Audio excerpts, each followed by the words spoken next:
গর্ভাবস্থায় প্রমাণিত সত্য। এই সময়টা একজন নারীর জীবনের সবচেয়ে সংবেদনশীল, সবচেয়ে কোমল একটা অধ্যায়।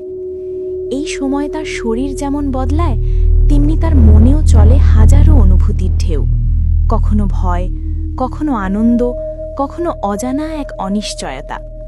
আর ঠিক এই সময়েই একজন মায়ের সবচেয়ে বড় শক্তি হয়ে ওঠে তার জীবনসঙ্গীর ভালোবাসা, সহানুভূতি আর পাশে থাকা।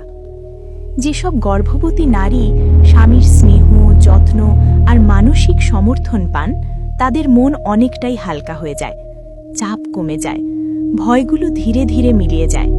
ফলে স্বাভাবিক প্রসবের সম্ভাবনা বাড়ে, আর পৃথিবীতে আসে এক সুস্থ, হাসি খুশি সন্তান, ভালোবাসার ছোঁয়ায় গড়া।